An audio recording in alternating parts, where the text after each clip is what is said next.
রব্বুল আলামিন বলছেন ফাসবির সাবরান জামিলা।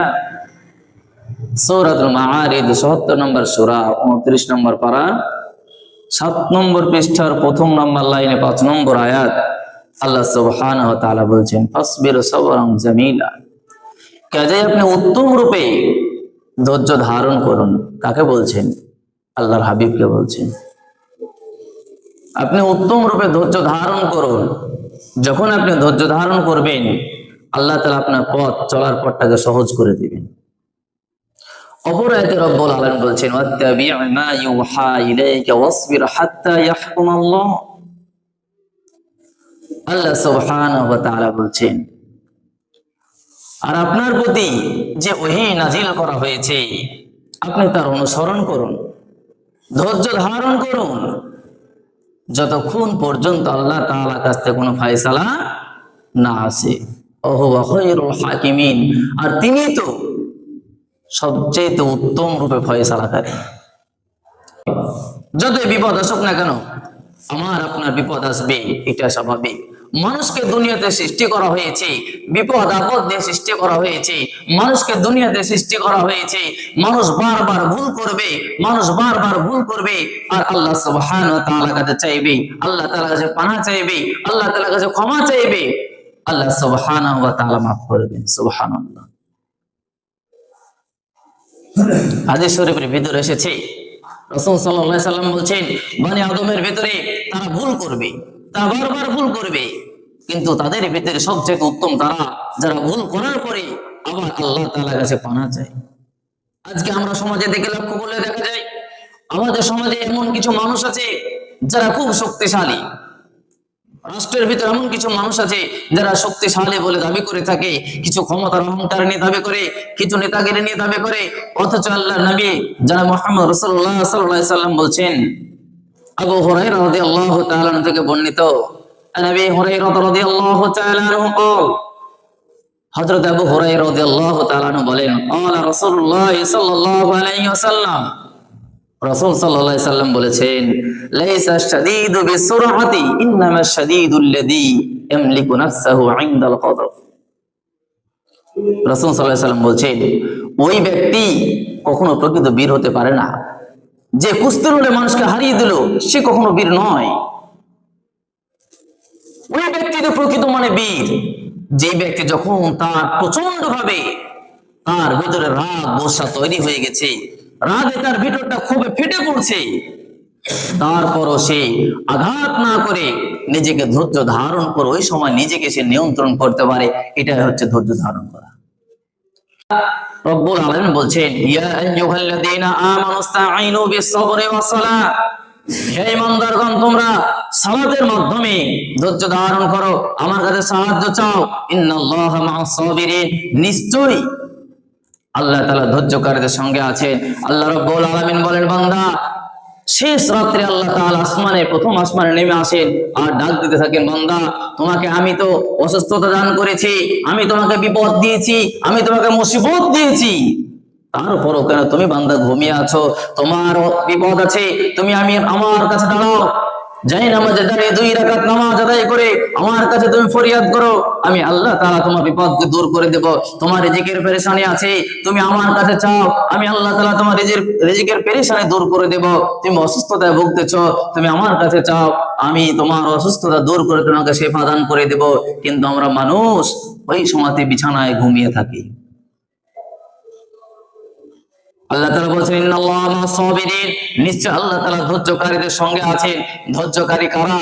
আল্লাহ রাব্বুল আলামিন বলেছেন, যখন আমার বান্দাকে আমি বিপদ দিয়ে থাকি, তখন আমার বান্দা ওই বিপদের ভিতরে বিচলিত না হয়ে ধৈর্য ধারণ করে।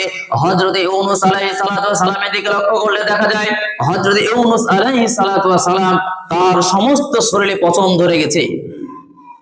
তার সমস্ত শরীরে পচন ধরে যাবার পরও সে কখনো বিচলিত হয়নি। সে কখনো বিচলিত হয়নি। সে একমাত্র ভরসা রেখেছে তার রবের প্রতি, যে রব আমাকে এই অসুস্থতা দিয়েছে, সেই রব আমাকে সুস্থতা দান করবেন। যখন তার সমস্ত শরীর পচন ধরার পরে যখন তার জিহ্বাতে পর্যন্ত পচন ধরে গেল, তখন তিনি আল্লাহ তাআলার কাছে দোয়া করলেন, লা ইলাহা ইল্লা আনতা সুবহানাকা ইন্নী কুনতু মিনাজ জালিমিন। হে আল্লাহ, আমি তোমার কাছে এতদিন কিচ্ছু চাইনি, তোমাকে এতদিন কোনো ফরিয়াদ করিনি, তুমি আমার সমস্ত শরীরে পচন দিয়েছো, তাও আমার কোনো আফসোস ছিল না, কিন্তু তুমি আমার জিহ্বাতে পচন দিয়ে দিয়েছো। আমি তো তোমার জিকির করতে পারি না, তোমাকে ডাকতে পারি না।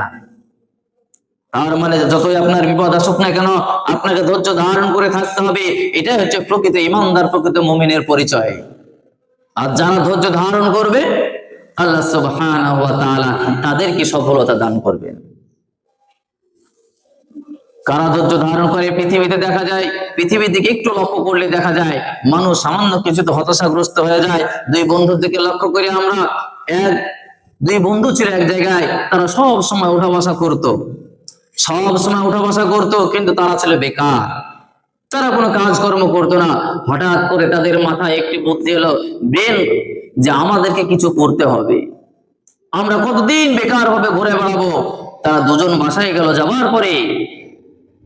বাসায় যাবার পরে তার পিতাকে ডাক দিয়ে বলছেন যে এতদিন তো আমরা বেকার হিসেবে ঘুরে বেরিয়েছি, তোমার ঘাড়ের উপরে বসে তোমার ইনকামের টাকা ভেঙে আমরা খেয়েছি, আমরা কিছু করতে চাই, এখন আমরা কিছু করতে চাই, আমাদেরকে কিছু কাজ দাও। দুই পিতা পরামর্শ করে কাজ করলো, ছেলেদেরকে বিদেশ পাঠিয়ে দিবে এমন যখন তারা পরামর্শ করলো, বিদেশ যাওয়ার জন্য যা কিছু করার প্রয়োজন সব কিছু তারা করলো। করার পরে কি, যেই দিন বিদেশ যাবে দিন তারিখ ঠিক করার পরে এক বন্ধু ঠিক সময় উপস্থিত হয়েছে সে বিমানে। এক বন্ধু যেতে পারে না, জ্যামের কারণে রাস্তা আটকা পড়ে গেছে। যখন সে জাম থেকে গিয়ে বিমানবন্দরের কাছে গেল, তখন সে টিকিট দেখা মাত্র বলছে বিমান তো চলে গেছে। সেই বন্ধুটি হতাশায় ভুগতে আছে। এতদিন তো ভালোই ছিলাম, বেকার ছিলাম, ভালোই ছিলাম, দুই বন্ধু একসঙ্গে চলছিলাম, এক বন্ধু চলে গেল, আমি রয়ে গেলাম। বাবার এত টাকা খরচ করে বিমানের টিকিট কাটলাম, কিন্তু তারপরে কোনো ফায়দা হলো না। আল্লাহ তাআলা আবার বিপদে ফেলে দিল। ওখানে দুইটি চোখের পানি ছেড়ে দিয়ে কান্নায় ভেসে দিচ্ছে। বাসায় ফিরে আসার কিছুক্ষণ পর ওই ব্যক্তি শুনতে পায় যে বিমানে তারও যাওয়ার কথা ছিল, তার বন্ধু গেছে বিমানটি যে দেশে যাওয়ার কথা সেখানে না গিয়ে আকাশ পথে সেটা বাস্ট হয়ে গেছে, সেখানে মৃত্যুবরণ করেছে। ওই ব্যক্তিটা ধৈর্য ধারণ করেছে। যত ধৈর্য ধারণ করবা তত তুমি লাভবান হতে পারবা। আল্লাহ সুবহানাহু ওয়া তাআলা বলছেন, ইদা জাআ নাসরুল্লাহি ওয়াল ফাত, সূরাতুন নাসর 30 পারা 24 নম্বর পৃষ্ঠায় 110 নম্বর সূরা। যখন আল্লাহ তাআলার কাছ থেকে সাহায্য, বিজয় যখন আল্লাহ তাআলার কাছ থেকে আসবে, ওয়ারাইতান নাস ইয়াদখুলুনা ফি দীনিল্লাহি আফওয়াজা, তখন আপনি দেখতে পাবেন দলে দলে মানুষগুলোকে আল্লাহর দ্বীনের ভিতরে প্রবেশ করছে। ফাসাব্বিহ বিহামদি রাব্বিকা ওয়াস্তাগফির ইন্নাহু কানা তাওয়াবা, তখন আপনি আপনার রবের প্রশংসা, পবিত্রতা ঘোষণা করুন এবং আপনার রবের কাছে ক্ষমা প্রার্থনা করুন, তিনি তো অত্যন্ত রূপে ক্ষমাশীল। চলে গেল।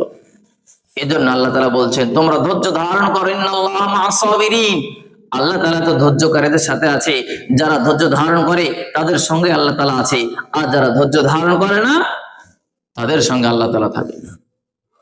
ধৈর্য ধারণ করে সমস্ত কিছু আল্লাহ তাআলার জন্য বিলিয়ে দিয়ে যারা এই পৃথিবীতে থেকেছে, আল্লাহ সুবহানাহু ওয়া তাআলা তারাকে সফলতা দান করেছেন। আর আল্লাহ তাআলা বলেন, ইন্নাল্লাহা আশতারা মিনাল মুমিনিনা আনফুসাহুম ওয়া আমওয়ালাহুম বিআন্না লাহুমুল জান্নাহ, আল্লাহ তাআলা বলেন নিশ্চয় আমি আমার মুমিন বান্দাদের কাছ থেকে তাদের জান মাল ক্রয় করেছি জান্নাতের বিনিময়ে। আপনাকে জান্নাত দিবে, শুধু শুধু আপনাদেরকে জান্নাত দিবে না, জান্নাত আপনাকে নিতে হলে আপনার জান, আপনার মাল সব কিছু আল্লাহর রাস্তায় আপনাকে দিয়ে দিতে হবে।